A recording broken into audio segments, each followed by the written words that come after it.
Good evening and happy holidays. If you're just tuning in, you are listening live to the Angel Rock on 105.3 out of New Orleans, Louisiana. I'm your host, Lorilei Potvin. If you've never been to the Angel Rock before, welcome. And if you're a returning watcher or listener, welcome as all. I can't even talk. Welcome as well. A little bit about my show. I say I cover all aspects out of the paranormal, esoteric, as well as a little bit of truth seeking, spirituality, people discovering the power of the mind, that we are all extremely gifted as human beings. And yeah, I'm a little bit about me. I'm a Canadian clairvoyant medium, crystal Reiki energy healer, Akashic Records practitioner, spiritual teacher, and mentor. And I'm also a registered nurse. Now, just before we get started this evening, I want to remind you if you'd like to watch the show, because there are people that are live watching live right now. So welcome. I see four of you. There's usually more. I just see them right here, what they show me at from certain venues where we're streaming to. If you come and watch on the United Public Radio Network's Facebook page, you can put in just UPRN, or it is on Facebook known by our other name. We are either known as United Public Radio Network or the UFO Paranormal Radio Network. That is where all you have to do is click. I think you have to just like or follow the page. You'll see me streaming there, and whatever you write, I will see in the comments. And the same thing happens on the main YouTube channel. We actually have three, but our main one is under the same name. UFO Paranormal Radio Network. I'm so used to saying UPRN or United Public Radio Network. We have two names because the station's been around for quite a while, actually, 20 plus years. And just depending on what people's business is, because we have guests from all walks of life. Some people aren't necessarily affiliated with the paranormal. So that's why our wonderful owner, Joe Montaldo, who I wish Merry Christmas and say thank you to. He is in New Orleans, Louisiana. And because of what he's created here, we have this wonderful live platform for many of our UPRN family. There's many of us hosts on here, as well as syndicated shows. Oh, I would just remembered. I'm going to say hi to who's here right now in a minute, but I want to remind you in case I forget. I'm drinking coffee, guys. I'm exhausted. Did have a pre-recorded show, but I thought sorry, as I put my leg up, I was going to go live, and I'll tell you about that in a minute. But stay tuned because I have a brand new secondary show on UPRN here. And I think I mentioned it, but just in case I didn't, we are broadcasting out of New Orleans, Louisiana, but I am up in the Great White North in Canada. I have a brand new show coming with a very good friend of mine who is a co-host. He is extremely gifted. He's a medium. He's a psychic. He has a huge following over on TikTok. His name is David Hansel. I believe you look him up under the name of Spiritual Medium David Hansel. And he gets all kinds of questions people send in to him over on TikTok, asking him questions about like what happens when you die? Where do we go when we die? Why do good things happen to bad people? Or I'm sorry, why do bad things happen to good people? You can tell I need more coffee. And things like that. So he answers those type of questions. He's had a near-death experience, as have I as a toddler. So we have a new show coming to you. It'll be premiering on Thursday, January 5th, 2023, from 4 p.m. to 6 p.m. called The Thing at the Foot of the Bed.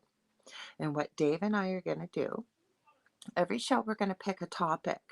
It could be one of those things I mentioned to you. What happens when you die? Why are ghosts present? Why do we see violent hauntings? What are UFOs? What are aliens? All kinds of topics. We will even take questions from you guys as well, especially if you want to contact us. You'll see more when the show starts. Again, it's called The Thing at the Foot of the Bed. The other thing I will add is we're going to be also adding something called the unpredictable predictable reading, which means somewhere in that 2 hour window, Dave and I will pick a lucky live audience member, whomever is there, and you can ask us a question and Dave will give you his perspective and what he's received from spirit, and I will do the same. We also want to make it very clear that what we are sharing with you on this show is what comes from our own personal experiences. Dave has been a paranormal researcher. I have lived in an extremely, extremely haunted house. I've said it many times on the show. We've shared our experiences on the Travel Channel show Paranormal Survivors, Season 4, Episode 9, called Demonic Hauntings. So it's going to be a pretty cool show. So I hope you'll tune in. But we're here now. We're on the Angel Rock. This is my main show. We will still keep that coming. Let me say hi and happy holidays. I say Merry Christmas, but everybody is welcome here, regardless of whether you celebrate the holidays or not. We've got Steve White. Good evening, tuning in from Oklahoma. We've got Christina Lantis. Welcome. William Garrison. Hello, friends. Let us know where you're from, Christina and William. Anybody else that's here, come on in and join in. Now, I did have a pre-recorded show there. If you guys are into the UFO paranormal, or sorry, UFO, the paranormal alien type things, which most of us are when we're following this, you're from Michigan. Welcome. I'm in Thunder Bay in northwestern Ontario. The interview I did do is with Frank Jacob, and he's been featured quite a bit on the Inspired channel with John Nolan. We had quite the conversation, and he does have a 3-part long webinar called A Tale of Two Timelines. We get into some of that. We get into what those timelines might have looked like. One, and how we can change timelines a whole bit. So I'm going to release that at a different date just because one of our platforms that shall not be remembered or mentioned that starts with a Y and ends with an E. We have to be very careful what we say. And there were a few words on there that may either have to be bleeped out or what have you. But I will be releasing that show, and I look forward to sharing it with you because I had a very interesting, exciting, and phenomenal conversation with Frank. So William says, long list, pick place. I'm in Oklahoma at the moment, hopefully to be from here soon. And so from here soon, does that mean where we're broadcasting from in New Orleans, Louisiana? Or are you coming up to Canada? We've got people from all over the place, even as hosts here. My partner, the Dell, has a show on Thursday nights called The Delicious Recipe, not a cooking show. He covers it started out as conspiracy, but because and I hate that word conspiracy, I prefer truth seeking. So he just having to be careful over the last couple of years with what we say. He sort of has been branching out more into a bit of the paranormal, some of the unusual things like Bigfoot. He's very much into little people. I actually said to him, I've been with him for quite a few years, and I said, I never ever thought I would be having a conversation with you about fairy folk. And we actually had a conversation about that. So Steve says, speaking of paranormal survivor, where is Jack Kenna? I'm sure he's roaming around Massachusetts somewhere. You know what? You got to remind me. That name sounds so familiar. Jack Kenna, Jack Kenna. Oh, I wish I could remember. Now it's, you know what? That's driving me crazy. Please refresh my memory, Steve, because Jack Kenna. Oh, you know what I've been getting into lately, actually, and I have no idea why, but true crime.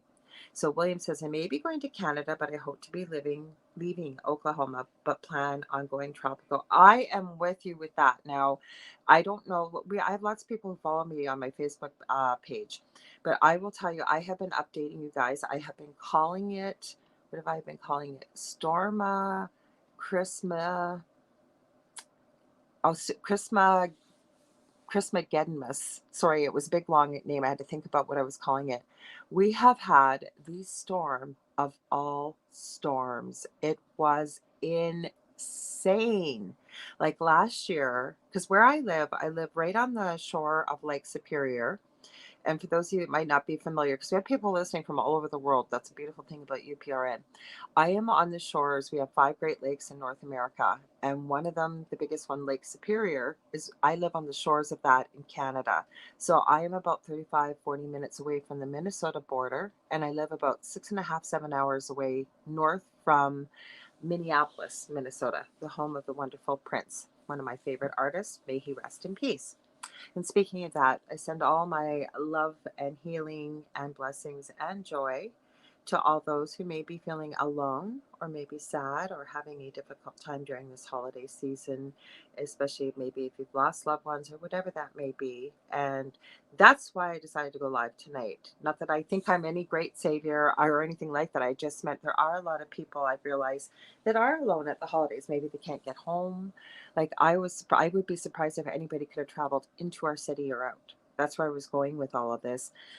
The snow last year, it was insane. It was the most snow I have seen probably in about 10, 15 years in our city. This year, it never stopped for 4 days straight, blowing whiteouts, black ice, mountains of snow, icy cold. Like it was insane. We had to go out Christmas Eve, and I'm pretty adept at driving, having lived in the city my whole life. And Dell is very good at driving. He's a better driver than I am, and I have no problem admitting that. He's driven all around the northwestern part of Ontario. Ontario is a huge province in Canada.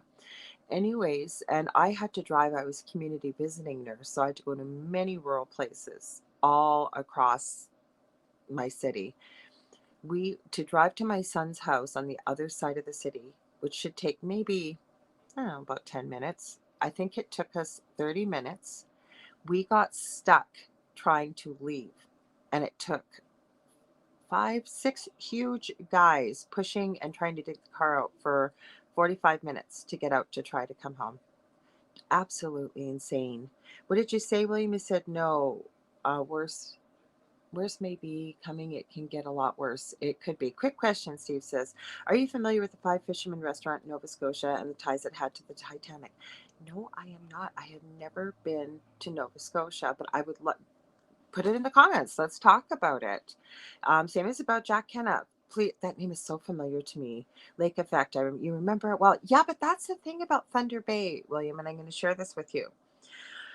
We always seem to miss stuff, and I think it is the lake effect, and let me explain it. Because where you are, possibly in Ohio, like in southern Ontario, it seems to be more towards the east of the lake that you get from the lake effect. You guys get massively dumped on. We are right at the beginning of the lake, like right before it starts. So a lot of stuff seems to go around us. So that's where I was going to go with this. Like, what's happening? We're not the only ones. We're not unique. I mean, and I send my love and ask for protection and healing and all those wonderful things for people who I know there have been people without power in the US. Other people, like it seemed like it hit all across North America with this massive storm, more towards the people in the West got stuff too. I seen some crazy stuff. Heck, Joe Montaldo sent me a picture, and it looks like there was frost in New Orleans, all in the trees. It was a beautiful picture. And then I sent him a picture of our Stormageddon here, and he went, "Wow," because it was freezing. And that's the crazy part about where we live in Thunder Bay. I've had people ask me if we live in igloos and things. No, we don't. Not even close. But in the summertime, it can go from well over 100 degrees Fahrenheit, sometimes 110, to in the wintertime, minus 50 to 55. It doesn't matter if that's Fahrenheit or Celsius, there's not much difference. It is insane where we live, the weather. Even today, and Joe always likes to joke. I don't get to talk to him so much now because I produce my own show, but when he used to produce all our shows, he used to call me Conspiracy Princess. He said he knew another woman that thought of conspiracy more than me, so he called her Conspiracy Queen. I'm not a conspiracy theorist. I think I'm a realist and I like to truth seek. But today, and again, I love talking about UFOs, aliens, the paranormal, the spiritual, like you name it. It's right up my alley. If it's strange and unusual, I love talking about it. I was looking out the window today, and it looked like it was this light haze of clouds. And right in front of the window, as I was looking straight out into the sky, was this thin little line of cloud. It was the strangest thing I have ever seen. And if you kind of unfocused your eyes a bit, it almost looked like it was a mountain range with just snow top peaks. I've never seen anything like that. And then again, I can't even believe I'm sharing my crazy thoughts here. I'm going, I wonder what that's hiding. Because why would it be there? It was just like just hanging there, and it was perfectly straight and a certain length, and then it had very unusual peaks, if you can see. Well, I'll go this way. It was straight across, and it had very unusual go straight and then a little bit of a peak, and then straight and then a little. It was unusual. So William says just before this, California had a big earthquake. They have no power, probably won't for a while. Oh my gosh, how did I miss that, William? I haven't been on a lot of news sites and I haven't talked to anybody in California lately. That is terrible. I know there's been people without power though. Um, exactly how this guy looked at sunset? I do tell Christina, and Steve says Jack Kenna, Michelle DeRoche, I believe, used to work together for the Travel Channel, but always going back to the five. Okay. Well, I do know Michelle DeRoche. Michelle DeRoche is on this network. Love her to pieces. She actually commented on our Paranormal Survivor episode, and I didn't know her. Dell didn't know her because you don't get to speak to anybody, right? You just tell your story and you don't even know what they're going to put in the episode until it comes on. So, anyways, okay, back to the five fishermen. Uh, the Five Fishermen, this restaurant in Nova Scotia, was actually a makeshift morgue, which held the bodies from the Titanic back in the days of that unfortunate tragedy. You know who we could ask about that right now, Steve, is a good friend of mine, Dave Petrella. He's been a guest on the network, on my show and the network numerous times. Hey, Dave.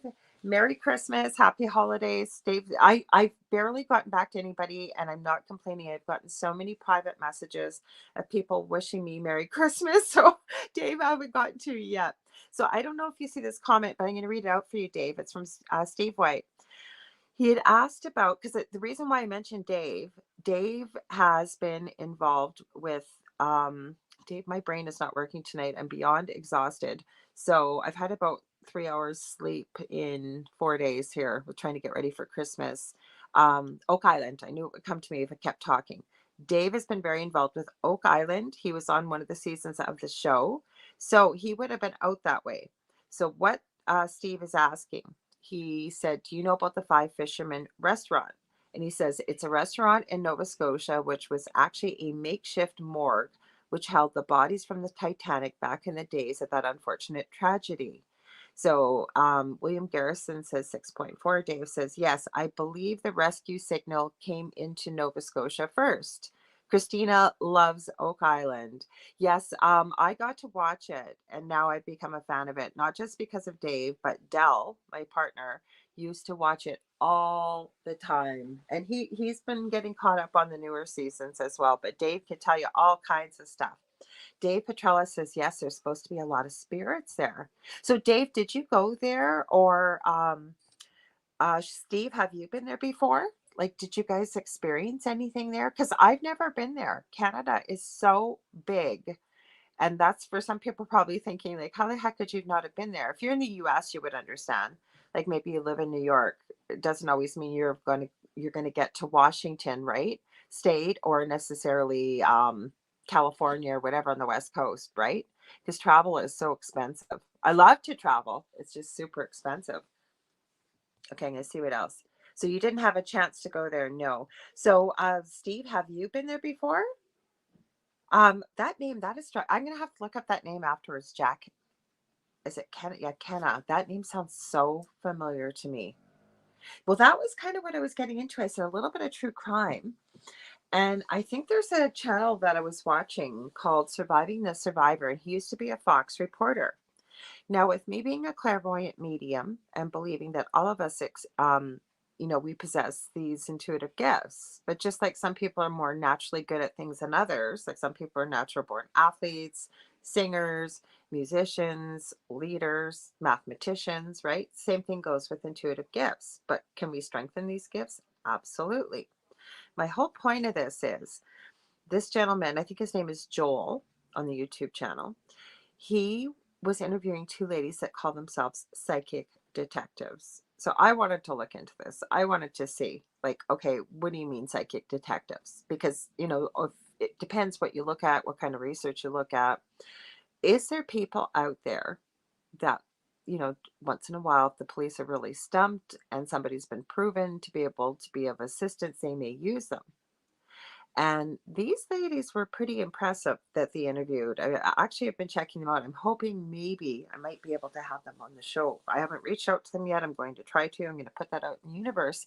This one of them is a nurse. I forget what the other one is, but they shared quite a few points. The interview wasn't that long. Uh, the one lady was talking about as a little 5-year old.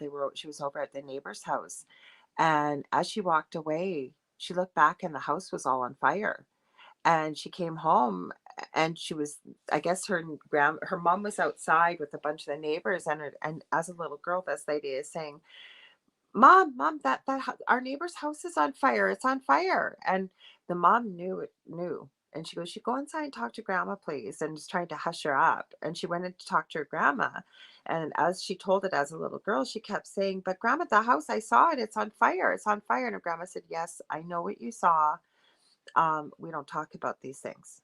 And this lady's probably got to be in her late 60s, early 70s. And she kept saying how confused she was because she knew what she had saw and why couldn't they talk about it? Well, now she knows and things have kind of changed. Well, long story short, apparently the neighbor's house, and she had close friends like her age, kids that age, same as her, around 5 years of age in the house. It lit on fire the next day and burnt right to the ground. Luckily, nobody was hurt. So I'd like to investigate that a little bit more. But one thing, and I'd love to hear from you guys that are here. Have you guys ever seen this? I'm almost wondering why they haven't used remote viewing when it comes to like crimes and things like that. Because to me, and knowing what I know of remote viewing and having taken some courses with various different people that teach it, and I understand that it's not 100% accurate. Nothing is, but with remote viewing, and I know you got to prove stuff. You can't just say, well, because I saw it or whatever, right? Or spirit showed it to me. But remote viewing, you can get some pretty accurate details. I mean, you could even see where, you know, certain things, again, you got to be careful because as an individual, if you know things that hasn't been released to the public, I can get you in a lot of hot water. I'm going to read some of your comments here. Um, Christina Lanta says Nova Scotia sounds like an amazing place. Haunted restaurant sounds even better. Well, I will tell you, Christina, where we live, um, like Michelle DeRoche, who I mentioned, we first met her, she had been to Thunder Bay. She couldn't believe how haunted this place is. The guy that I mentioned, Frank Jacobs, been through here. I didn't know he was Canadian. He is. He lives in Budapest. Is it Budapest? No, Bavaria now. But he was a musician back in the days, traveled through here. But I have talked to many people if they've been here. And I'm not sure if it's because of all the First Nations history we have here. We have a one of the largest silver mines in the world, and there is a large mountainous structure about 10 minutes away from my house you can see called the Sleeping Giant, or it's called, I think it's Nenabiju or Gitchagumi, and there's quite a legend with it. And believe it's supposedly this rock formation is a chieftain tribe, I believe from one of the Ojibwe tribes, and tribes, and he's laying down to protect this silver mine. And he looks like the shape of a giant laying down. Anybody that's tried to access that mine has died. They've not been able to excavate the silver from there. And then we have on the opposite side of the city some falls that are connected apparently to this legend, and they are called Kekabeka Falls, and they're called Little Niagara of the North. And depending on the way, apparently on certain days, the way that you look at the bottom of the falls, you can still see the Aboriginal princess that is associated with the falls. She actually saved her entire tribe from the wars that were going on between different First Nations. There were the Ojibwe and the Cree, I believe. It's quite a fascinating story. But I know that if you look it up, I think it's Ontario Paranormal Files, and you start looking, we have a place called Trowbridge Falls where crazy stuff happens. We have the perfect habitat for Bigfoot. We've heard many things, a lot of UFOs. It's crazy. So I'm not exactly sure what's going on energy wise in this city, but there is a lot of paranormal activity. So I'm going to go back and read your comments here, guys. Steve White. No, I've actually never been there, but they also have a cemetery in Nova Scotia that holds some of the unclaimed bodies from the Titanic. But anyways, I would love to go to the Five Fishermen one of these days. I'm sure they'd love to have you pop by there. That's cool. I'll have to put that on my list of to-do things on my bucket list. That is very, very interesting. So William says, I used to live at the Safety Harbor Hotel and walked at the Safety Harbor. Oh, sorry, worked at, I don't have my glasses on. Sorry, guys. And worked at the Safety Harbor Spa. The hotel was called the Haunted Hotel. Ooh, I love it. At least by the people that live there in the area of residence. Safety Harbor has a very old history, very, very old history. Well, we all know once you've got a building that's quite old, and especially if there's been any tragedy, and I truly believe this, that the land holds that energy, right? When we know the laws of energy can neither be created nor destroyed, but can be transferred from one place to another, or it can also stay there. And I feel like when there's been something very tragic, that it's almost like it creates a stain or a scar on the land, and it holds that energy. I really believe that. Christina says you have to have so many hits before it's believed. Okay. And Steve White says, know when you were talking about Oak Island, some of the guys that were in search of these lost treasures actually hired a paranormal team to come out and investigate strange things they have experienced. It was really interesting. Most of the crew were skeptical of the paranormal. I'm not sure if they still are, but anyways, it was interesting. Well, like I said, ask Dave. Dave's here. I know he's listening. So, Dave Petrella, what can you add to that? Maybe if you want to come on here, even I can send you a link, Dave. You can come on and you can talk about it for a few minutes if you want. Let me know if you do. I'll have to watch. I'll have to watch for you because I got notifications turned off. So if you're gonna, if you're still there and you want to join me, let me know and I'll send you a link because there's some questions here that I can't answer, but I know Dave can. Yeah, we can do an Oak Island show sometime, Lorilei. Well, I know you're listening. If you are, Dave, let me know and I will. If you put it in the chat, yeah, you'll join me in a bit. Okay, let me know and when you're ready, just put it here in the chat and then I'll watch on my computer over here and I'll send you the link. Okay. So let's get to some more comments here. Um, Energy Point, the silver is a catalyst. It could very well be, Christina. It's quite the story. I have covered it on other shows and a lot more on the previous network years ago. I used to do a show Monday through Fridays and there were times when I'd be on my show and do, there was no video, but you do audio. So I did share that with people, but I know that in Kekabeka, now I have never experienced this, but, and Dell was not a big believer in the paranormal until we lived through what we did. He's still a skeptic. He still will question things six way to Sunday until he can, if he can't debunk it in any way, then he might consider it's paranormal. I'm not a believer that everything is paranormal, but I'm open to the fact that there could be another possibility to why it occurred if it's not debunkable. So, Lisa Guerin, welcome. She says, and happy holidays or Merry Christmas or however you celebrate. In my case, I live in Quebec City. I had always this feeling of being watched. I decided to use spirit balls. Are those the cat balls you're talking about? It worked after a few weeks. I'm not able to have clear conversation with whoever flashes the little balls. Okay, so let's talk about that a little bit because I lived in like I don't know if you're listening from the beginning, Lise, but I lived in an extremely haunted house, and my partner Dell's been thrown 15 feet across the kitchen. We've been burnt, we've been bit, we've been scratched. This thing started with a dream very quickly, told me it was demonic. I have no idea why. I was never looking for the paranormal. It found me. This is about 15, 16 years ago. Told me its name, told me how to spell it, tried to get me to follow it. And I can't say because it's not radio friendly what I told it to do, but under no in certain terms did I agree to follow that in any way, shape, or form. I told it where to go. And then told me it's animal farm. Now, I was raised Roman Catholic. I was forced to go to Catholic school, go to church. I don't have a problem with people that need church or enjoy church or whatever works for them. Just I do have a belief in a higher power. For me, it's God. I don't have a problem saying that. But to me, if God is your father, And I know I've never had to go any special place just to speak to my father. And the other reason is that if God is everywhere, I can connect. Anyways, I'm getting off topic. But I had never heard this name before that I was given, nor spelling. Ever, ever, ever. I looked and I could not find this name. And then fast forward about 5, 6 years ago when this happened, somebody contacted me that they were having a dream with a specific name and they'd asked me, is this demonic? And I said, well, this isn't my field of expertise, but I'll take a peek for you. When I took a look, there it was. There was the name I had been given, the exact spelling, the exact animal form, and it was a pretty interesting story about supposedly where it came from. Now, again, I wasn't looking for this to happen. I just about fell off my chair when I saw it, but it's not a common name because I get people contacting me all the time wanting to know what the name is. And I I don't tell people, first of all, because these are nothing to be messed around with or fooled with. I would never wish what we went through on a blade of grass. Did I look back in anger? No.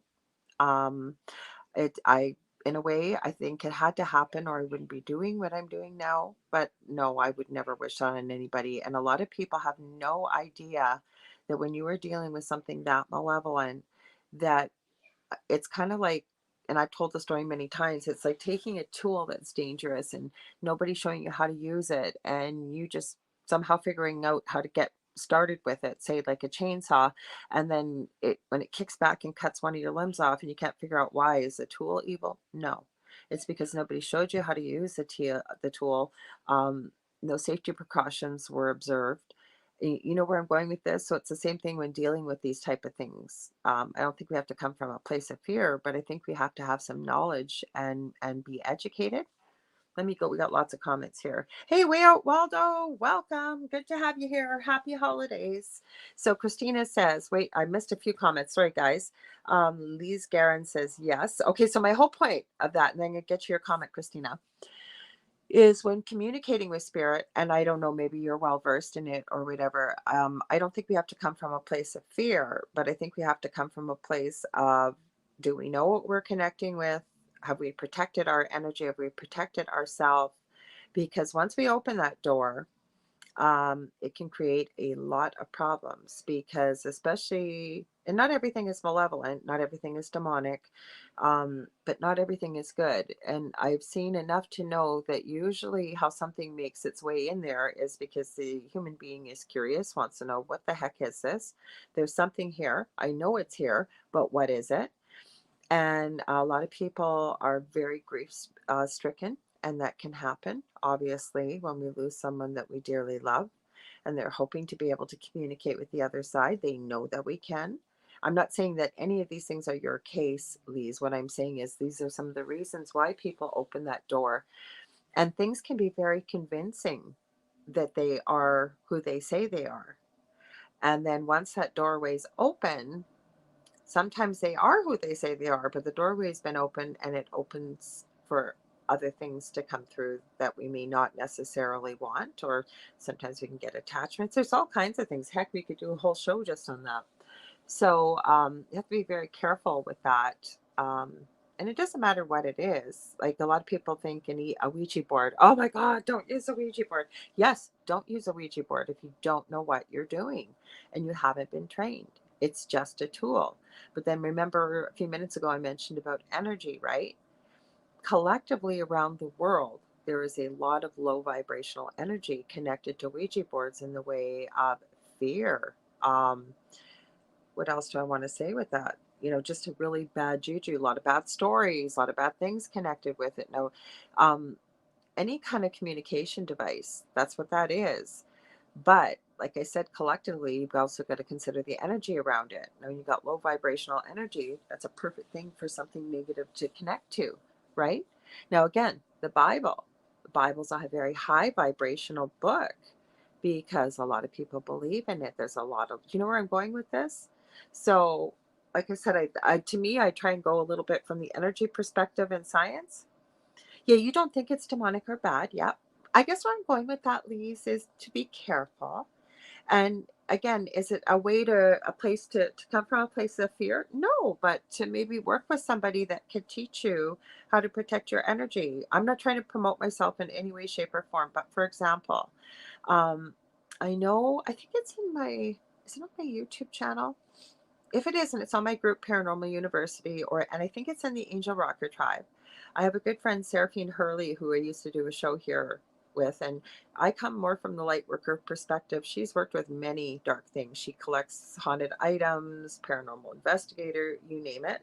And then we had join us. She's one of my moderators. She lives in Sardinia, Italy.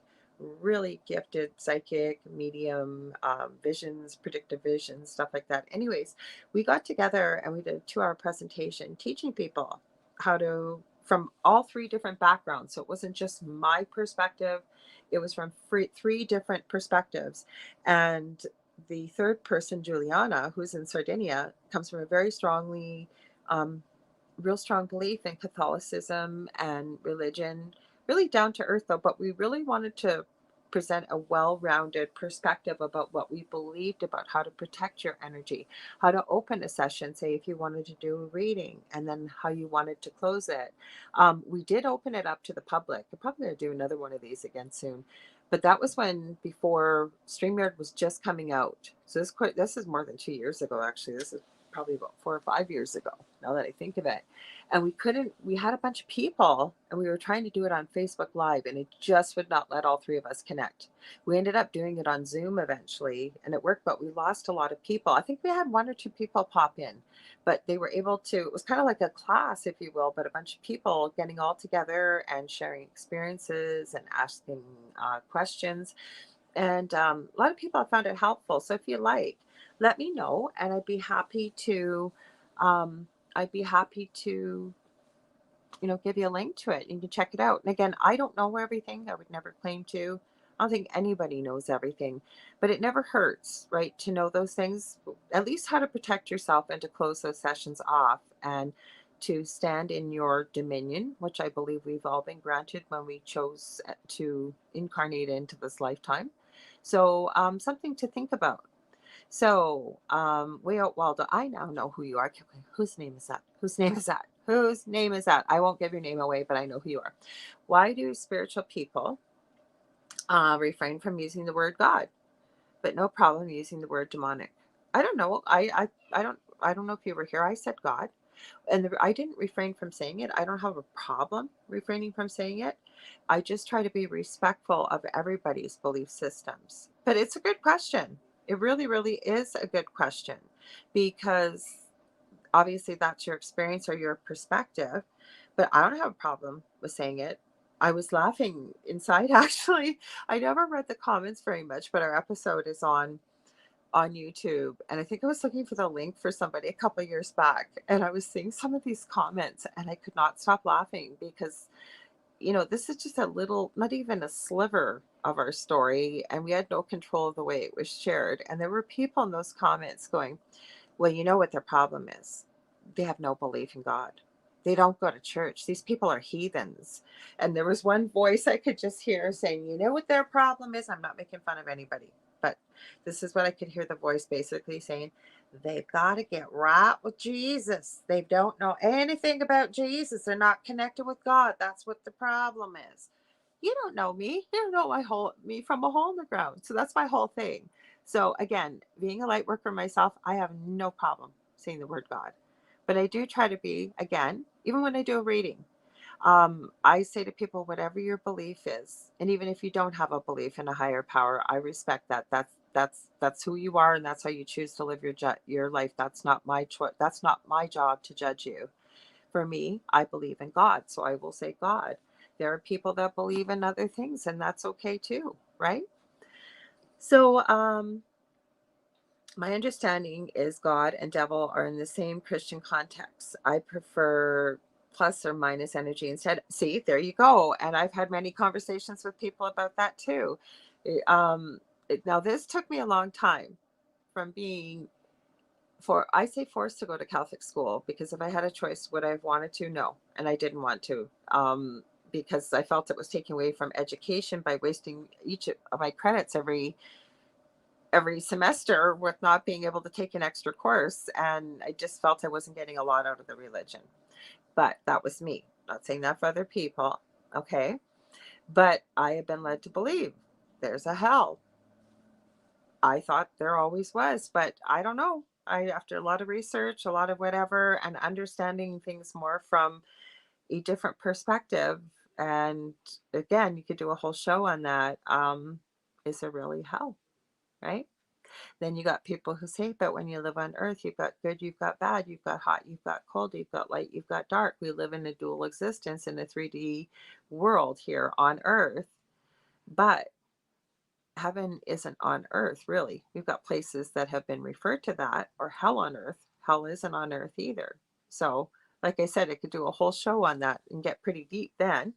Yes, I knew it was you, David. I didn't want to call you out. I knew it was you, Rio Waldo. So we've got, did I miss anything here? Oh, okay. Let me go back here a little bit because I did miss some questions. Okay, Christina, bar near us is active, had a pepper shaker slide at us out of nowhere when I ordered a shot for spirit. Waitress asked why I wasn't drinking it. I said it's for the spirit sliding pepper at us. Right on, Christina. So respectful. When we then heard all of the waitresses who came to the table to tell their experiences, and yep, the basement is the worst. Why is it always the basement? That was at my house too. We were actually almost in a column, like around, it was almost like this oval column, and it went right from the basement where it was the worst, straight up to the top floor of the house. It's always the basement. I will tell you who I like to watch right now. And I watch this stuff because I still learn. I always learn. Like probably 5 years from now, ask me about something I've said today, and it may change my mind with more education and more experience, right? Is the Foreman Brothers, Paranormal Nightmare. And the reason why I really respect these guys is because they travel all around, I believe it's the US mostly, and they did it long before. I believe they may have a bit of a TV series. I'm not sure. I don't have cable. Um, but I like that they help people, that they just don't go in there and stir stuff up and walk out because they want to have an experience or create something for TV or create something for TV. But they show people, they empower people how to stop things that are happening to them that you, and I was there. I was there years ago from somebody never looking for the paranormal, and it became a full-time job trying to find out what was happening, why was this happening, how do we get rid of it, and then everybody you talk to has a different idea. So after many years, many courses, helping out, like I said, it's a process. And I always say the more that you open this door, the more, oh my God, exponentially huge this world is compared to what I think we believe life is on earth here.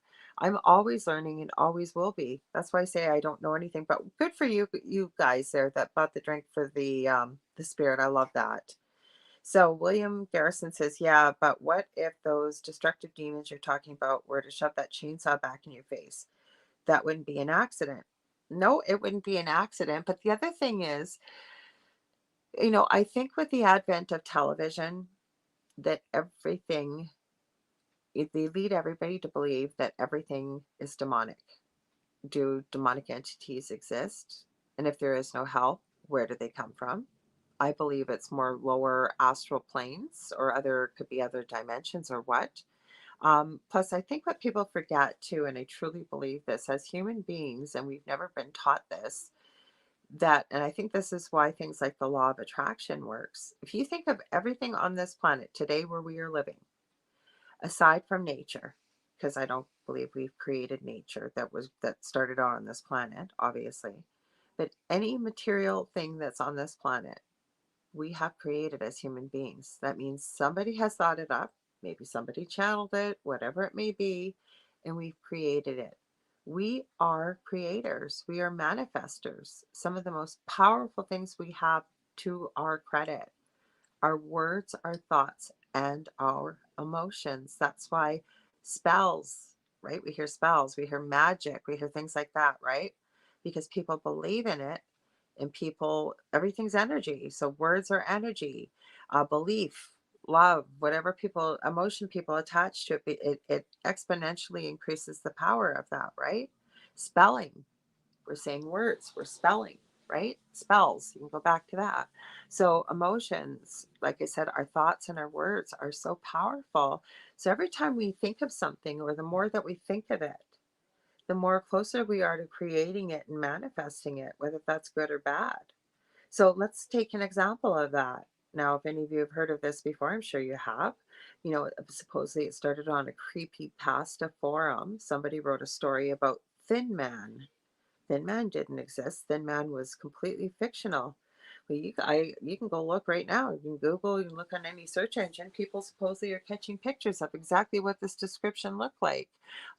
That's what a tulpa is, right? A more collective belief, which is energy, thoughts, words, whatever it may be. The energy can actually become. So I truly believe that that's what's happened with Thin Man. And that's just one example I'm just pulling out of the air.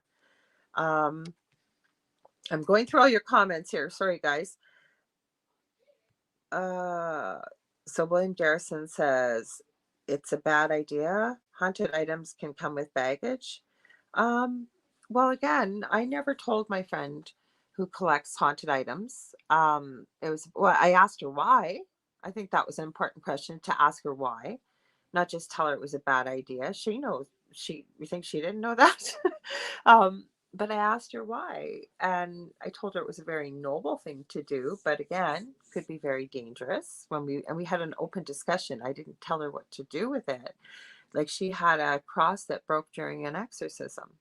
And there are shows that you can see. You may only be able to hear them because we lost our original YouTube channel. It was called Infinite Inquisition.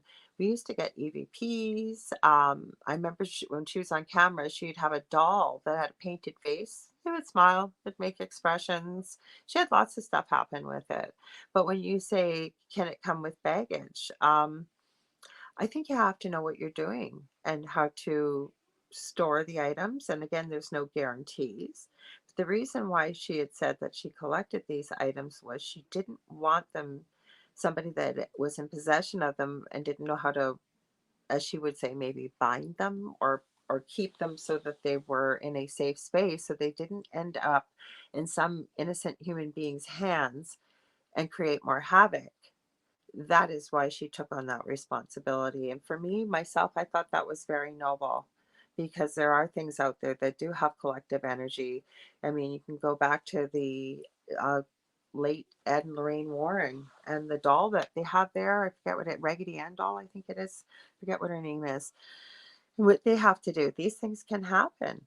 Okay, so Way Out Waldo says Jesus was an ascended master. Even the Buddhists refer to him the same way Buddha Isa was Jesus. Yeah, and when I do the Akashic records, excuse me, I'm going to grab a drink, because what I deal, and I love the Ascended Masters,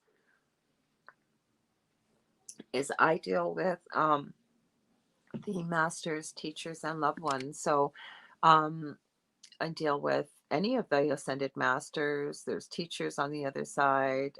So that's what we refer to them as, a collective.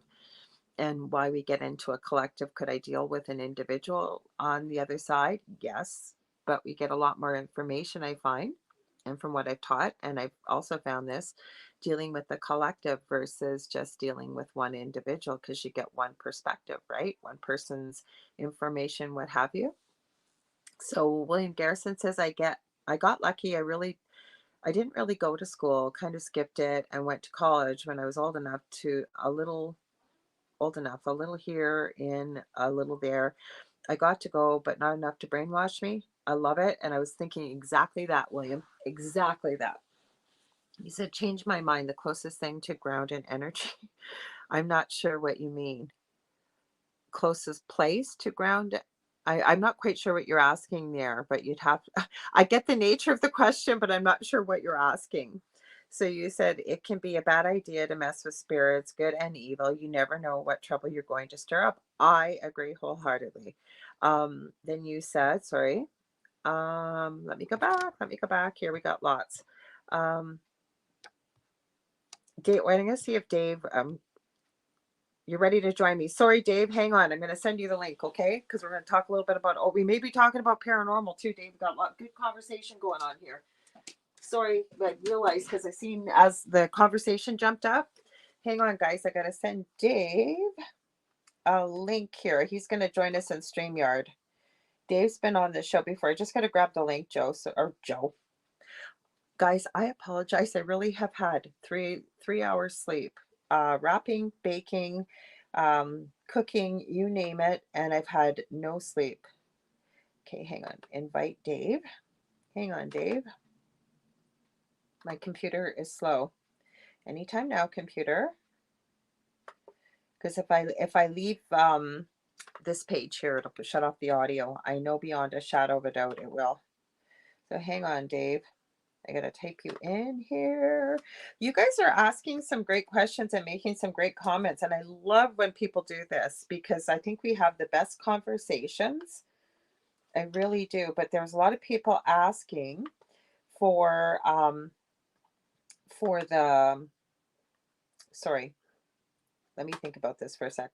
A lot of people asking about Oak Island.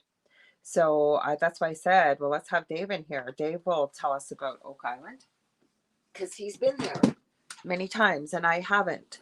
So I'll just wait till I hear a little clink from, I don't know if Dave's not going on camera. I think he's just doing audio. I'm going to read, you were talking about the basement, why there's so much energy. Oh, okay. Yeah, true. And water, underground water as well. So it could feed the energy a lot more. Yeah. Light helps clear the energy. I mean, yeah, there's lots of things you could do. I wasn't sure if you were asking about the act of grounding oneself. That's what I was talking about, William. But no, I have to agree with you. Underground water, there's ley lines, you're closer to that. There's all kinds of things. So absolutely. So Lee says, I used to live in a house where things moved by themselves. I was also attacked a few times. I'm so sorry for that. At that time, I had absolutely no idea what was going on. It was 20 years ago. In that time, there were not a lot of, yeah, exact. That's kind of where we were at. Things were just sort of starting out when it happened to us too, Lee's. It was 20 years ago. In that time, there were not a lot of documentary or television shows about the paranormal. Today, I know, I'm sure there was something paranormal going on. My son still lives in this house. There's strange things happening. Wow. If there's something else there that you've written, Lise, it's not showing up. There's just little dots. No, I guess it's okay. Dave, I hope you got that link. I did send it to you in StreamYard. So hopefully you got the StreamYard link on Messenger. So hopefully you got it. So William says, yeah, they keep talking about space aliens and different worlds, make it sound like most places they live inside the planet. And here are one of the few that we live on it. I saw a message that says there's over 1 million people living on the moon. I asked how many humans live on the moon. That was a Google thought. I won't even throw in what they said about Mars. Well, William, do you know Augie Nost or Nori Love? They put on a show Tuesday nights. They're both good friends of mine. They've been on my show quite a few times.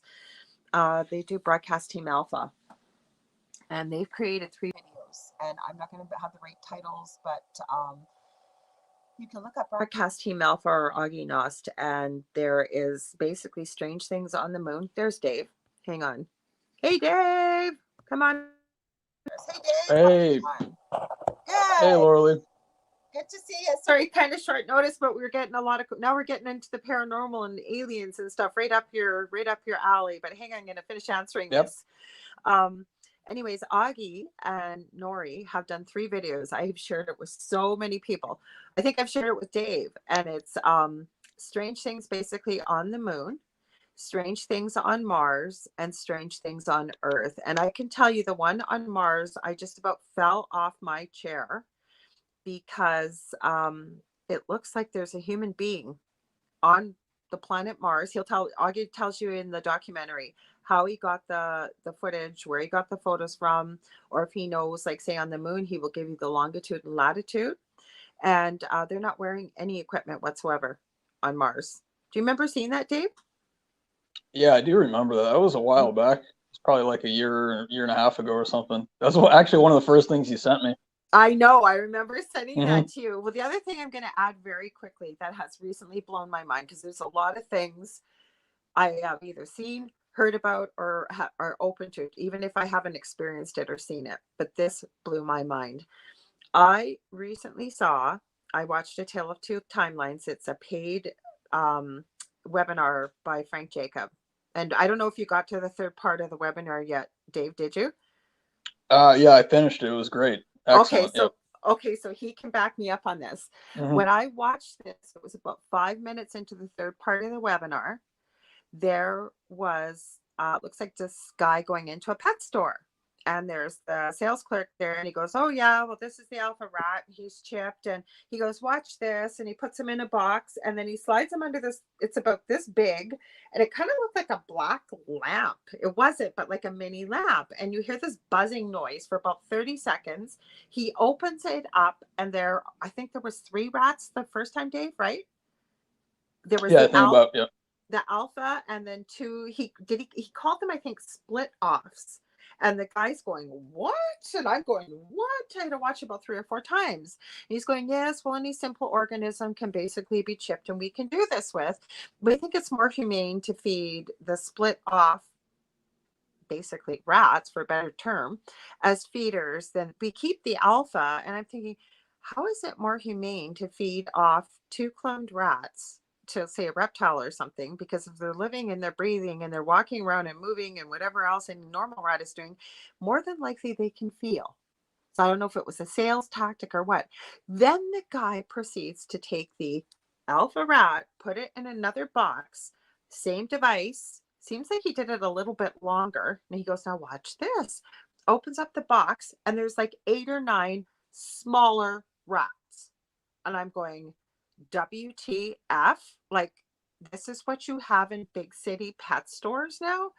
But my whole point was, he then said, yeah, we thought we can use the alpha about 18 times. And then, and he kind of pauses, and I'm yelling at the screen, things go wonky. And that's exactly what he said.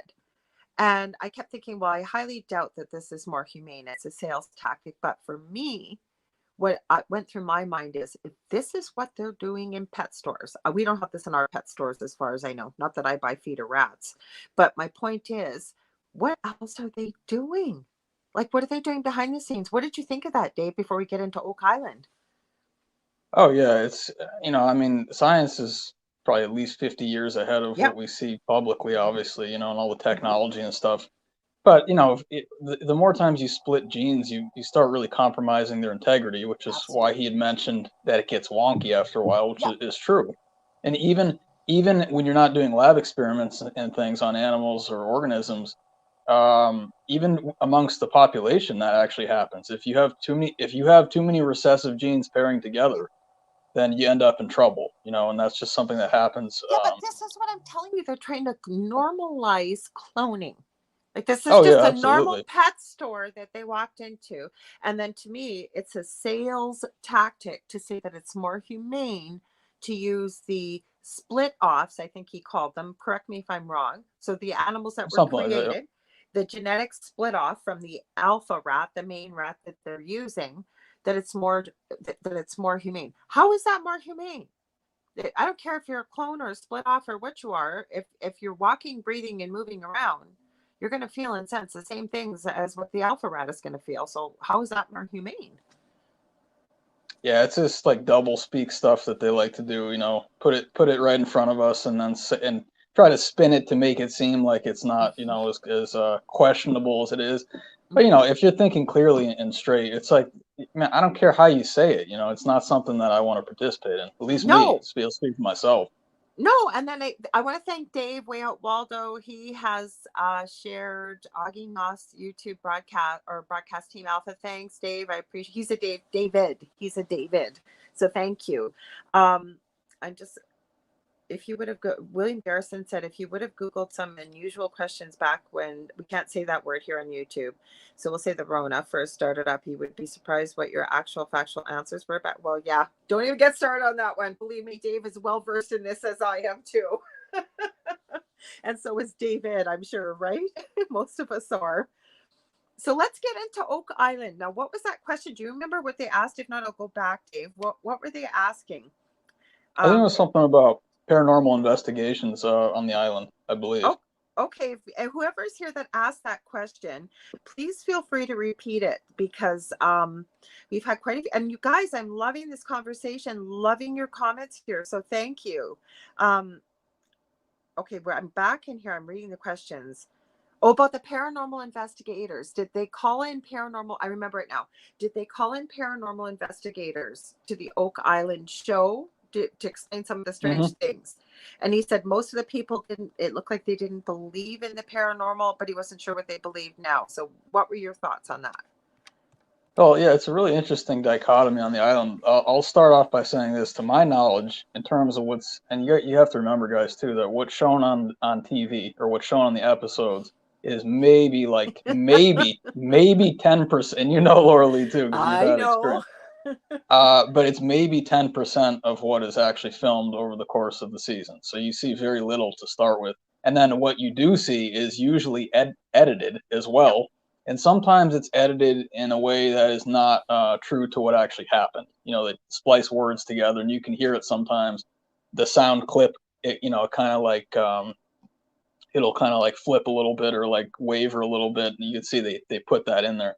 So in any And they case, had no say in it, right? I want to say Merry Christmas in person now, too. Merry Christmas. oh yeah, Merry Christmas But for they sure. have Thank you. no say in it, right? Like this is what the network does, because that's what happened to us. We were interviewed for 6 hours, and like people say, "Oh, I saw your episode" or whatever, and we'll say, "Oh, good. Well, what you saw the first time, that's what we knew. That's how we found out what was in the episode, right?" So the guys don't have anything to say about it, do they?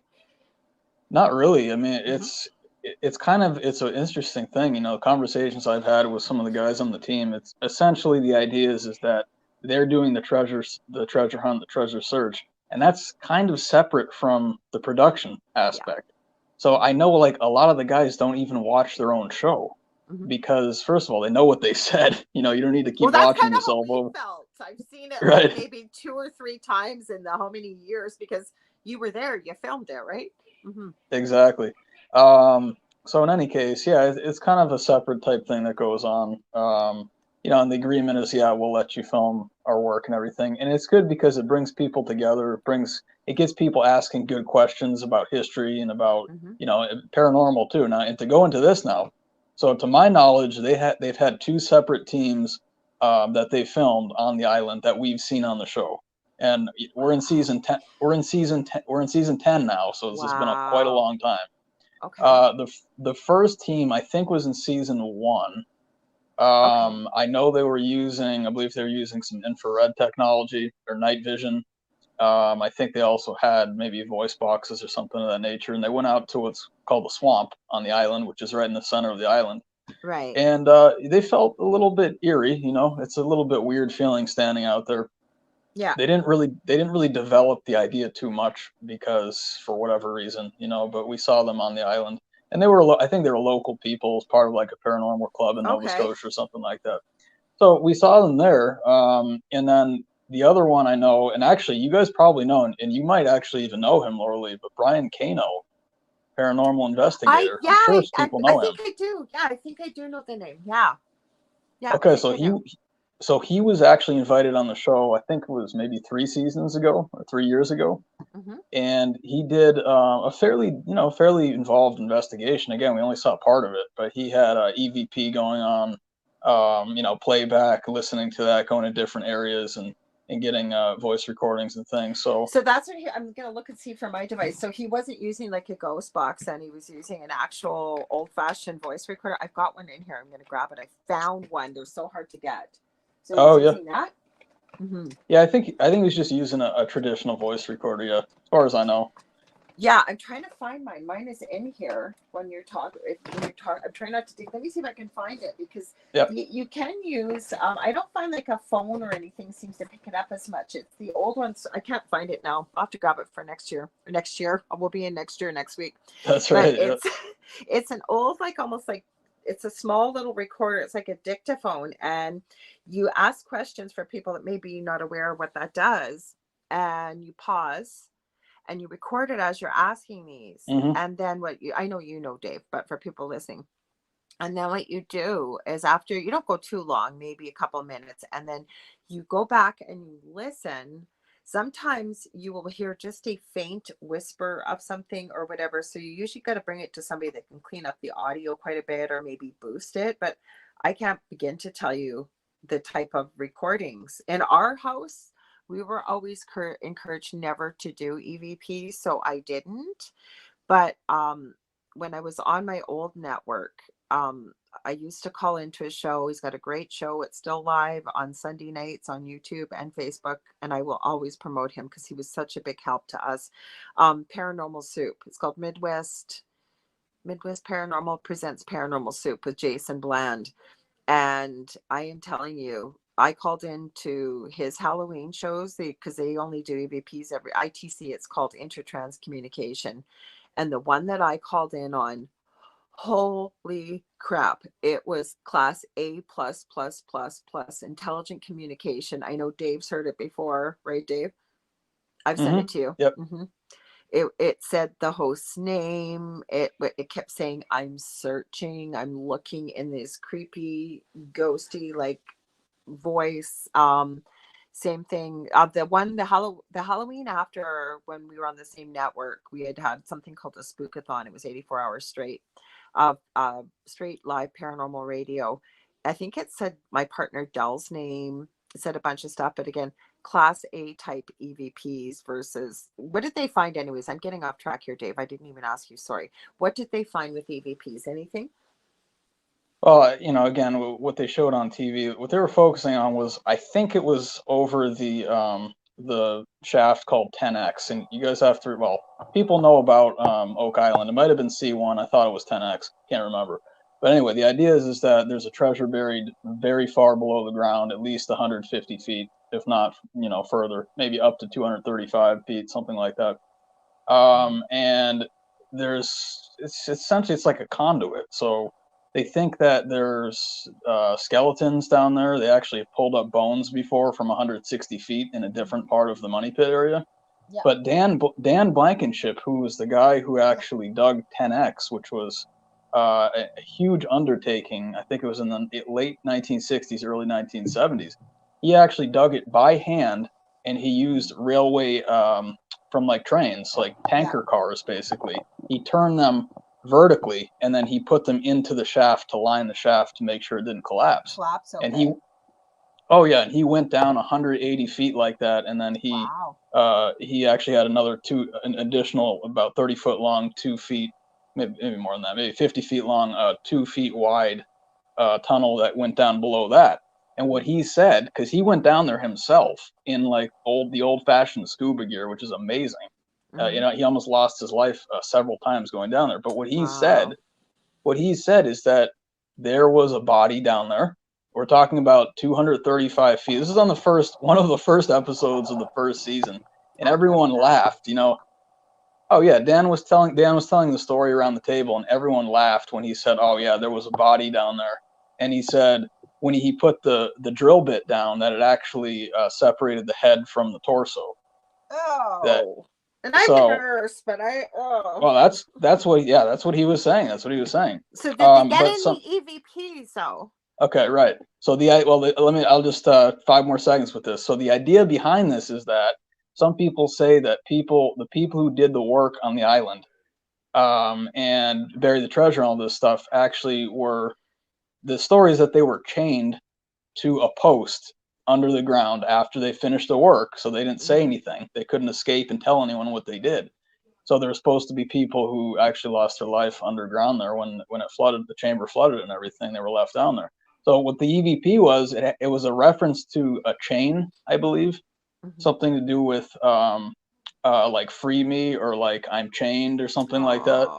And it did kind of sound like that. It was pretty convincing for me. So did they have anybody in like, and I'm not saying me, but I'm saying someone like me that could come in and possibly help these people realize they could cross over, they could leave, or I mean, I would love for that to happen. And here's the thing, Lorilei, is you mentioned it at the outset here, but the Oak Island team, I would say most of them, and I don't know fully, but my feeling about it is that they're not really spiritually open to the broader spirit world. And in my opinion, on the island, that's a problem, because you have all kinds of stuff going on there. You have literally every type of spirit form. I mean, I can tell, we have a little bit more time, I can tell all kinds of stories about what people have seen there and experiences. So if you're going into that and you're trying to ignore, or you don't want to acknowledge the fact that there's some weird stuff going on, then you're missing the story. You can't. I don't think you can figure it out unless you embrace the whole story. So if there are spirits or disembodied spirits or whatever, we should be aware of it and try to acknowledge and help them. Well, especially people like when we were starting out the show. I don't know if you were quite here yet. I was saying though that with the laws of energy and everything, that when you have something really tragic or just terrible or sad happen, I almost feel like it leaves a scar on the land, if you will, Oh yeah. and and including because a lot of people don't understand why we have earthbound spirits, and there's a lot of reasons why, including that not everybody's trapped. That's I know you know this, but for people listening, not everybody's trapped that stays here. There's many reasons why people are earthbound, but for somebody like that died very tragically and was not free, and for whatever reason isn't crossing over. A lot, that's usually what you hear with EVPs or ones that communicate through mediums or whatever it may be. They may not even realize that they're free right now, that they're free to go. They can leave, they can Hmm. cross. Mm-hmm. Yeah, and I have a friend. Oh, sorry, Lorelei. Good. No, go ahead because we had a question from way out Okay. Waldo. I don't have my glasses on. I highlighted. I don't know if you can see it. He goes, "What do you think of the mud? Is it mud flaps or mud Mud floods?" Or floods. Yeah. I can't read right now. I Um, highlighted it. So, mhm. This is David, right? Hey, David. Happy Yeah. holidays. The thing about this is really, really weird. This actually just came up in reference to Oak Island for me very recently. I try to be aware of all theories, all alternative theories about history and all kinds of things. And the idea is that there was a global flood, that was probably precipitated by the ocean, but left a fair amount of deposit over the land, many, many feet, maybe even many hundreds of feet of mud on top of former civilizations, former, Tartaria, for instance, this technology being buried beneath this mud and everything like that. And what's interesting about this is I had to actually I talk to people about Oak Island, all the time, obviously. Um, but what I had asked was, okay, because here's the thing: is that this body, 235 feet below the ground. Now, it also kind of looks like a statue. That's a weird thing about it. It could be a human, it could be a statue, Is that but on it's in the. scanning? You're seeing it, so you're Oh not yeah, getting okay. So you're getting an outline, a human form, but oh yeah. I'm surprised you wouldn't be able to tell with the density though. But then again, maybe if it was frozen, I don't know. But I'm thinking density They of metal versus human tissue. Well, they were saying someone had said that I mean, if you have a body immersed for that long, and it is salt water, first of all, because Hmm. the flood tunnel idea is water coming in from the ocean. Hmm. So it would preserve the body to a certain extent, but what some people believe is that it would create like a gel-like material. The body would not have its density like Do it you had think it would be before. mummified? I actually don't know. That was Not one of the persons. desiccated mummification, so meaning not dried out, obviously, Yeah, because you'd be preserved, in right? water. But I'm just going to be gross here, and I don't mean to be, but think about cucumbers with pickles when you're pickling, right? Now, don't get me Yeah, wrong, right, there's right. an acid added with vinegar, but we're talking about salt here, which is a preservant. So to me, with the temperature of the water, somebody Hmm. mentioned something about nitrogen narcosis in here too, but I know that's if you're alive or if you're diving. I think they were referring to Dan Blankenship, if you could see things. So that was interesting. Sounds like William, you might have thought that Dan Blankenship was seeing things. They've got proof that that bot, whatever it is down there, right? Right, Dave? Like something is down there.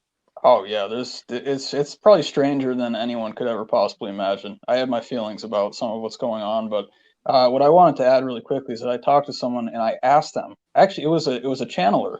I have friends in Yeah. every field. I believe in listening to everyone's feedback. I'm a very open person. I'm also a scientist, though. Mhm. So I have both of those things going when I go into an investigation, which is, in my opinion, essential, especially if you go into a place that's spiritually charged and you're not paying attention to the spirit world, you're missing the point. You're missing a lot of the point. You can't get the full Oh, picture. you have to be. You have because everything's energy. So Right. you've got to be cognizant and even be open to the fact that we don't know everything. So you might learn something new, you might experience something new, you may we don't know everything that could be there. So you're right. I think we've got to educate and prepare as much as we can. Somebody had mentioned Exactly. Yeah. about not having fear, which is true. Respect, yes, but not fear. And go on, David. I didn't mean to cut you off. I wanted to add those things. Well, this is what's really interesting, and I mean, you guys, you guys are awesome. David's awesome. You're awesome, Lorilei, because you have the intuition. Thank you. The things that are brought up are things that I didn't say. I never Hmm. mentioned mud flood, but what this person told me, I said, why or how? I said, how do you get a body 235 feet underground, and why would you do that? Why on earth would you do that? How about 20 feet or something to start or something. Christina Lantis says she thinks there's more bodies. She feels it. Yeah, Hmm. yeah, and that's actually the indication that I've gotten from quite a few people. Um, Hmm. I'm not going to say a huge amount more about that, but I think it's in some ways essentially like I'm not say a graveyard, but there's quite a few in that area, especially in the eastern part of the island. Um, but the thing about, and by the way, Jake Roberts, and I was on his show, Ghost of Bacon, his YouTube channel. Go check that Okay. out, guys, if you want to see some really, really pertinent information about what's going on with Oak Island right now. It's on my YouTube page if people want to check that out.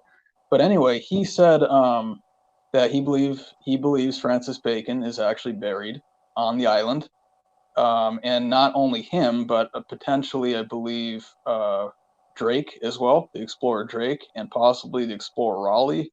Hmm. So he believes, and coming from a slightly different angle, that there's a crypt. There's several crypt features down there in caves and things like As that. soon as So she said that, yeah, that lit up for me energetically. And I don't know anything about what's buried down there, but as mhm, soon as you said crypt, I heard literally yes, yes. Hmm. right. Okay, so now the question is Ooh, Shelby. why Just can't saying. you settle? Oh yeah, why can't you settle for 20, 30 feet? If you want to go deeper than the Yeah, why traditional so 6 feet. deep? Yeah, why so Okay. deep? Hmm. So, and I'd be curious if anyone has any feedback on this, please. I'm absolutely fascinated and very open with this information, and I'm trying to understand it. We understand it together. It's not just one or two people. So the She's in idea Nova is, Scotia. I do want to cut you off. She's in Nova Scotia too. We're talking about that right now, Linda. Go ahead. Go mhm, ahead. Sorry. yeah. So the person who I asked told me that, and she had to think about it for a minute. I said, "Why are they that deep?" And the thing about channeling is that the channelers, in my experience, well, most of the channelers that I've worked with don't really fully understand what it means. That they're just getting the information coming through True. them, like Yeah. a conduit. I'm the So mailman. right, exactly. Hmm. So if I was to go back afterwards and ask them, can you explain what that meant? They actually, most of them have not been able to do that. So I Nope. try to just sit with the information. So what they said was that when they were down there, it was not that deep. Mm. And so what does that mean? And That I said, means that how there, does, I know. okay, yeah, go for it, Laura, please. There has to have been some kind of flooding or some kind of evolution of the land and the depth of the water, that when they originally were buried for whatever reason, to me, this information I'm getting, and as I'm talking faster, I feel like I'm channeling this. There was Hmm. something, whether, and it feels to me like, and I said tropical storm in my head, no, something of a magnitude of the likes of that we hadn't seen before, that wiped out many things, and that is why they are at the depth that they are. Exactly. Yeah, I Okay. think I think probably we're talking about some kind of tectonic activity, or Oh, okay. instantaneous melting of ice caps or glaciers or something. I can tie something into this because I just watched this video this past week. Is that in I guess the late 1500s, early 1600s, there used to be, and if people have studied cartography at all, if they studied Yeah. old maps and things, there were lots of like land masses that are just not on maps anymore, and people like question, were they ever there? There's Okay. a couple. I gotta Okay, finish it. I gotta yeah, I finish it. Go got ahead, go finish go it. for Dave and I are like this. You should see it. Like yeah. there was the fly in the wall when we're talking. Okay, so somebody, I think it was William, that mentioned about, has anybody noticed the Mandela effect has gotten worse, like more prevalent, like it's happening more and more? Is that what it is, or again? Let's have a discussion about this. Or is it that through whatever weather patterns, tectonic activity, um, whatever it may be, that these land masses are mysteriously disappearing? Or is it something else? Are we Oh moving yeah. timelines? Are we moving timelines? Like, who knows? Yeah, it's something I mentioned recently too, Laura. I don't remember what show it was, but I've done a lot of research with the mound builders throughout the eastern seaboard of the U.S. and Canada, and they're Hmm. basically like conical, mostly conical. Some are long mounds that are built of clay and dirt and rocks and things like that. And all the sites that I went to, they were completely void of any kind of energy. I actually felt nothing. I even went Oh. to some sacrificial areas of the sites, and I was standing there, and I was expecting to feel kind of, spirits, maybe some that had not crossed over yet. I didn't feel anything. So one of the things, there's two things I think about this. There's two separate things. The first one is that just because and this gets very, very out there, gets very metaphysical very fast.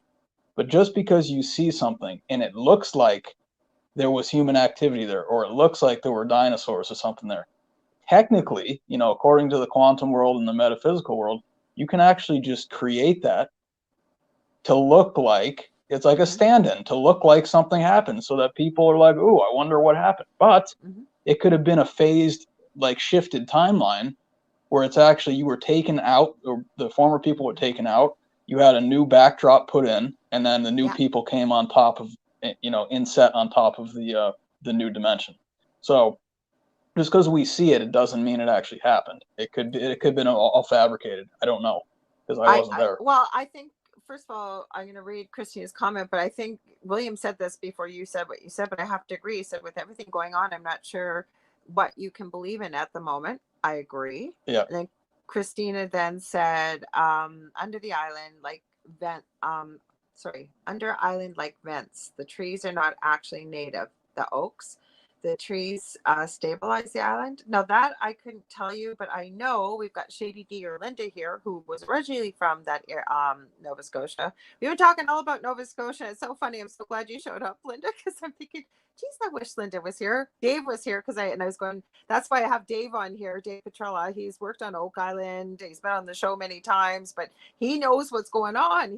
He's been out there. So what better person to have to talk about this?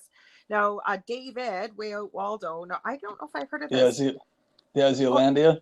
yeah. Yeah, And David, you and me need to talk. We need to have a show because this is excellent information. okay, well, This is enlighten us. I haven't heard of right. this one yet. So Zealandia was supposedly part of a larger continent that's beneath New Zealand, Mhm. and you can see it if you go to Google Earth. You can see, like, I don't know if it's a few hundred feet, maybe a little bit more than that, beneath the surface. You can see what used to be exposed to the air. That was not. Okay. Some of these, what they're called, like continental shelves. Oh, yeah, They're I've heard of not those. that Yeah. far beneath the surface. I mean, it seems far because there's a lot of water on top of it, but like 300 or 400 feet, that's not very far of a distance. It's really not. Mm-hmm. So we're talking about all these lost continents. We're talking about cataclysms. What I wanted to bring up was the idea of Friesland. It's a really interesting idea that's kind of a hot topic right now. The Frisian people, the story of the Oralinda book. I'm spending some time with that right now. And Friesland was one of these originally islands that was kind of close to Iceland and Greenland. Supposedly, Mm-hmm. it was kind of between them. And then you had another one, called High Brazil, which sailors, they went, that was off the coast of Ireland. That people went out there, and then sometimes they saw it, and sometimes they didn't. I've had people tell me that there's still land at the North Pole, but you have to be in the right dimension to see it. It's up there, but it just looks like an ice sheet to most people because they're not high enough vibration to see what's going on there. So Okay. what I think it is that, yeah, we're talking upheavals, and I think that these really strange events have happened a lot more frequently than people would ever imagine. In terms of resetting populations, resetting the Okay, so planet, let's stuff talk like about that. that. Yeah, because that's what I've been Yeah, talking about, and I've been getting a lot from Spirit. And I said it a few times on here, but not very much. But what I've had this for a while, and I kind of believe it, is because we don't really know the truth about history. And we don't unless you dig and you find what the kids these days are calling the receipts to prove it. You can't prove everything, but there's some things you can. That I really believe, and again, in getting this from Spirit, that, right, unless we realize what true history is and it's been changed, we don't know what the truth is, we are destined to keep repeating the same mistakes over and over, right? So to me, and from what, again, getting this from Spirit, but I almost feel like we are in the sixth or seventh, between five to seventh, or fifth to seventh ideation of humanity, where we get to a certain point about where we are now, and then something happens and we keep repeating the same mistakes over and over, And then we almost got to start at ground zero and build our way up. Because I really believe that's kind of how the pyramids got there. There seems to be more and more technology. When you start looking at some of the messages our ancestors have left us, depending on who decodes it or how they look at it. I don't know. What's your thoughts on that, Dave? Yeah, I think we're in a very long cycle of Yeah, time. better word for the wheel of time. Yeah, and of course, I Mhm. teach all about the ages and the Mhm. yugas and even the Great Year and all of the Mayan calendar. It's all part of the big Tell riddle of people the. what you do. I was so excited about you coming on. I didn't even introduce you properly. Please Oh tell yeah, no people. I'm problem. sorry. Go No, ahead. it's fine. I'm Well, if you not guys, awake, you guys. I'm sorry. I've hardly had any sleep, but go ahead, please tell them. if you guys have seen me before, I am an astrologer. I do Western astrology. It's also called tropical astrology. Hmm. And then I do a lot of spiritual guidance.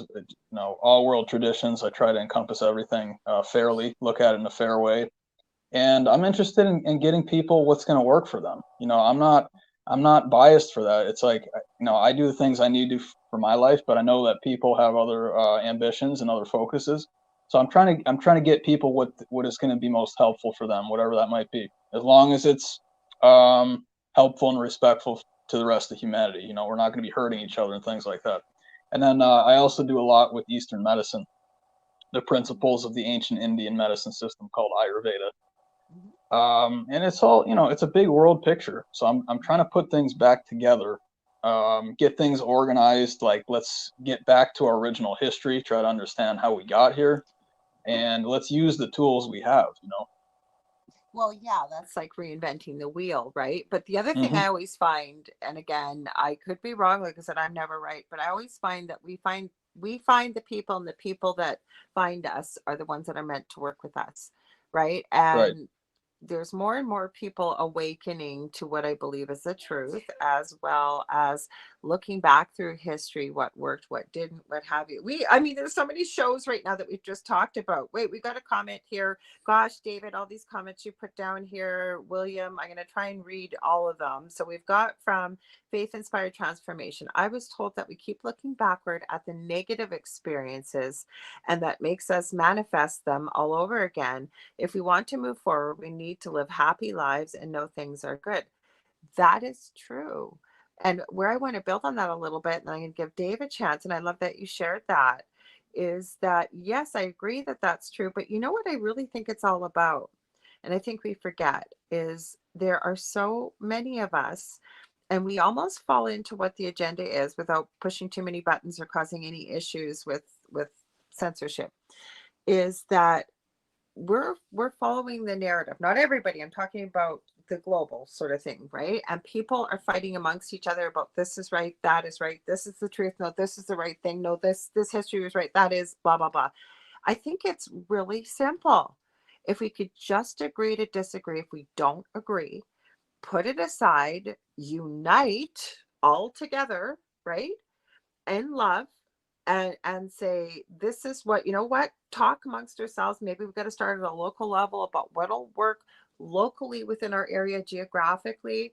With the advent of technology, eventually we can get to a point where, say, where I live needs to connect with somebody over in Africa. You guys have got something, we can have a trade, whatever. You know what I'm talking about? Mutual cooperation, mutual respect, hearing one another, no judgment, love, and unification. And I think that that's where we could really, really achieve peace. We could achieve no hunger, all these things, but put all these little micro things aside. Like if we don't agree, let's not fight, let's not argue, no judgment, anything like that. And maybe I'm asking for utopia, but I don't think that's impossible. What do you think, Dave? No, we can definitely do it. And the way that I start is I start with the foundational teachings of spirituality. I'm like, let's get that stuff straight. I think Yeah, it's but I'm very. not I even think. teaching. I'm not even teaching. I'm really simplifying this for people because people are Hmm. going to hear spirituality and it's going to turn people off. So we all know what love is. We all know what that's about. We all know as adults agreeing to disagree. So, like you said, what you're doing, I love what you're doing. You know, you do. I love what I'm doing. But what I'm saying is the people that are meant to work with us will, and people that want to dig deeper, do whatever, absolutely. But right now, where we are with what we've been through, there are more of us than them. Let's put it that way. And I'm not saying a us versus Yeah. them mentality. What I'm talking about is joining together in love. Okay. Focusing on, we all want freedom. We all want enough to eat. We all want a roof over our head. You know what I'm talking about? And then people that want to date Yeah. deeper, Yeah. people that want to delve deeper, whatever. Yeah, absolutely. But what I'm saying, the solution isn't that difficult, is where I'm going with that. Right? Yeah, I agree. The basics, we have to get the basics down. Mhm. You know, the stuff, like you're saying, Laura Lee, the stuff that every human needs, the things that make our That every hearts human happy. does not have freedom. Right. There's hunger. There's a Yep. real imbalance, and I think, and again, I don't have all the answers, but I think that being on this planet, the number one thing, because I think Earth is a school. I think it's one of the most difficult places we incarnate into in one lifetime, with the fact that we come in with spiritual amnesia. We come in these dense, heavy, fragile bodies, right? But there is no need, especially in this day and age, to have hunger, homelessness, things like that, lack of health, all these things. And people should be free to experience and explore, like you say, Ayurvedic things, like, or like I do crystal Reiki, or somebody wants to stick with whatever they do, but to have those options, but to meet those common first needs, get us on an equal playing field, because I believe that Earth is meant to be in balance. Everything is on this planet. When it's in balance, we have harmony. But there's so much disbalance, or unevenness, if you will. So really getting things to an even playing level. And then, yeah, once people are safe, secure, fed, have a roof over their head, maybe working in a field that they really enjoy, that's something else to look at eventually. But I'm talking Hmm. about getting into balance first things. And then, yeah, people are going to find you. They're going to find me. They're going to find everybody out there that's doing what they're doing. But we got to get to a certain level first. I don't know. What do you think? Oh yeah, no, I agree. We got Mm-hmm. to get the basics established. It should have happened a long time ago, in my opinion.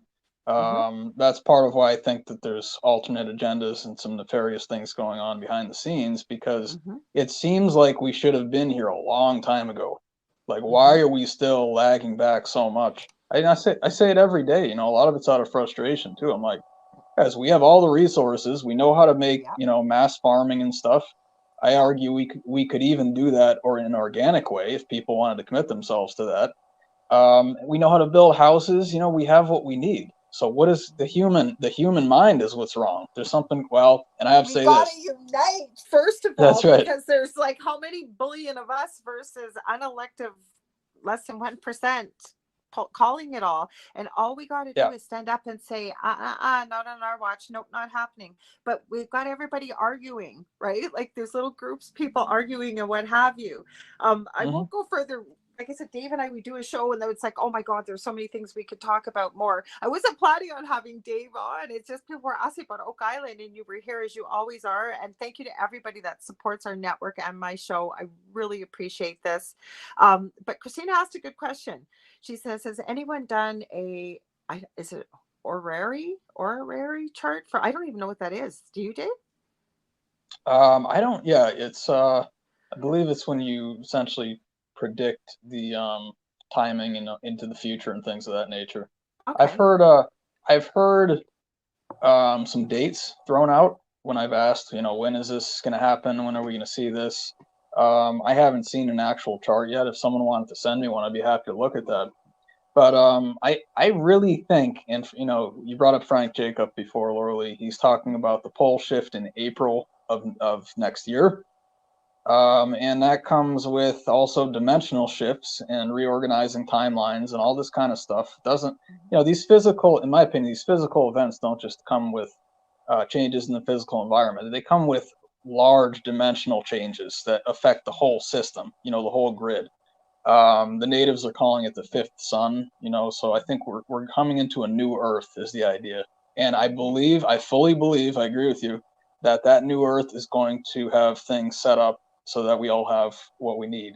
We have the basics. And then, like you said, when you have when you have a system that's conducive to higher learning, then now that when people are relaxed and happy, they'll be like, oh, this is cool. Let me spend some time with this. But if you're Yeah. spending all of your time saying, "Oh, do I have enough money? Like, can I buy You food?" hit the nail on the head. That's what I was talking about. We got to get Right. to that playing field. And then somebody, Christina said do a chart. I wonder if she's talking, I don't know, some kind of astrology maybe is what she meant. We haven't got a lot of time left, you guys. We've Hmm. got like less than about 10 minutes, if that. Didn't this go by quick? And I love when we have shows like this where people have so many comments and so much to add to the conversation. Don't you, Dave? Like, you got lots to put in here. Oh, absolutely. Yeah, and Christine, if you want to send me a direct message, please do that, and I'll look into what you're saying because specifically in terms of what I'd be looking for, I can put any date into my software, so I'm just trying to figure out what date exactly you're pinpointing at. Okay, I'm But not trying to stir up stuff here, but I highlighted this comment. Now, I okay. I don't know if you were here, Faith Inspired, but Dave's a big supporter of the show. He's been on. Dave's been at Oak Island. He's been part of the show. So, and I'm not trying to cause any arguments or anything, but I can tell you that Dave, you've seen some of the things they found. Because for people listening, the comment is, and I'm not singling you out or pointing fingers either. I think that this is a quick little conversation piece. She said, he or she said, I think that the bits and pieces that were found at Oak Island were red herrings. What do you think, Dave? What's your thoughts on that? Well, some people say that things were planted by again, I'm not trying to stir anything up either, but I'm aware that these things can and do happen sometimes. To have things like, for instance, the lead cross, that's kind of the big one right now. There's a lead cross that was supposed to be from either 12 or 1300s that people thought was related to the Knights Templar, and they thought someone planted on some people have suggested that it was planted on the beach to lead people astray or to make money for the program. And it's totally possible that you could have just dropped it. Someone could have just been walking and dropped it there or dug it down 5 inches and buried it. It could be, who knows what it actually is. But this is what I do know, is that we will get the answers we're looking for. And at some point, because this mystery is not going away. So I think at some point in the next 10 or 15 years, maybe even a little bit longer, I sometimes question the level of interest that people even have in Oak Island. And I'm not saying people currently interested in it. I'm saying here's a good example. When I'm in the Oak Island groups, I don't really see young people in those groups. In fact, I don't know if I've seen really any. I'm probably the youngest person in that group, and I'm 35. So I think there'll come a time when it's like the interest has kind of abated a little bit. And then the people who are ready to take it to a different level are ready to step in. Myself, I've got several of my friends who want to do it differently. If I did it, I would have a full, for lack of a better word, full paranormal team. I'd have people who were channelers, psychics. I'd have people clearing energy. I'm also going to have traditional science there. What We're going to about be doing. remote viewers? I brought this up Oh earlier. yeah.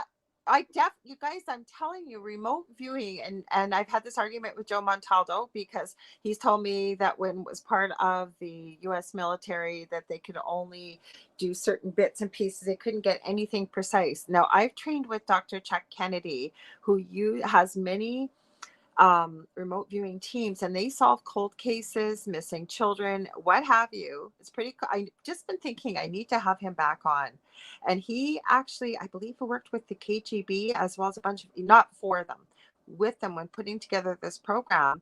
And I didn't go far enough into it, and I need to get back into it. But he teaches people how to, when you find a body, to be able to tell if, like, you remote view and you find it, if their heart is still beating, if they're still alive, with whatever. But the detail that people can get, and they work in teams, and all you get, like, because I started this program, I did the training stuff, is you get a 12-digit number, and each 12-digit number that in the practice sessions relates to somewhere on the planet where something is hidden.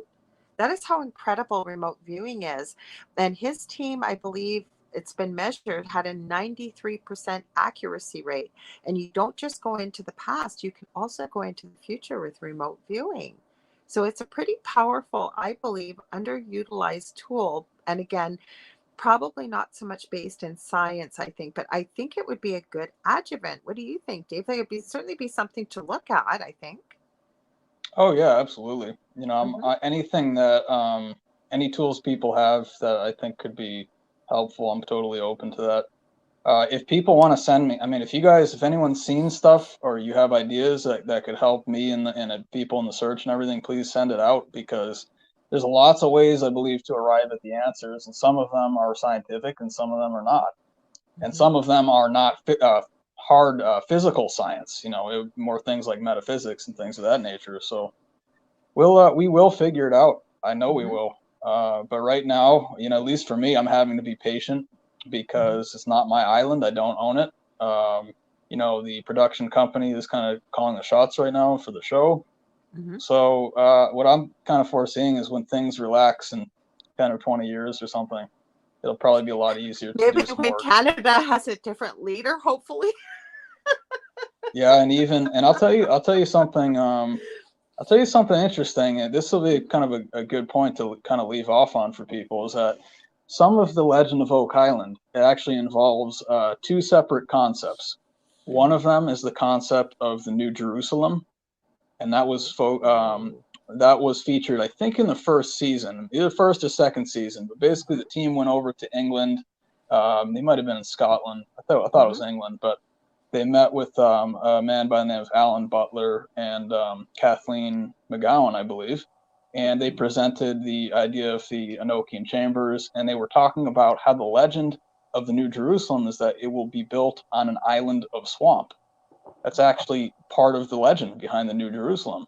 And then you have a separate line, which I think is related, but you have Francis Bacon, who wrote the book called The New Atlantis, and there's a lot of references to Oak Island in terms of it might be part of that story. And Wow. what Bacon came over here to do was supposedly to start a new Atlantis or to start the new world or get it kicked off or get things set up or however Wow. you want to Yeah, look we at that. do need to do a show on this because we're almost out of time. I do want to add something quickly that William Garrison said it's a bit dangerous messing with time, depending how you're doing it, if you're creating a paradox. But with remote viewing, if you're not interacting with anything and you really shouldn't be, or you're not changing anything, you just basically a fly on the wall, if you will. Nobody sees you, nobody hears you. You're just there to observe, document, see what you hear, and whatever. I mean, there's people I know that have interviewed people and things. I mean, that's a whole show we could do just even on remote viewing. So I'm going to end off with this faith inspired transformation. You can also remote view different timelines. Absolutely. She said, I would love, or he, I would love to remote view Oak Island and Shag Harbor, but I think there are active blocks surrounding them. And there you go. Because Christina Lantis just said Yeah, could be a protective block. Hmm.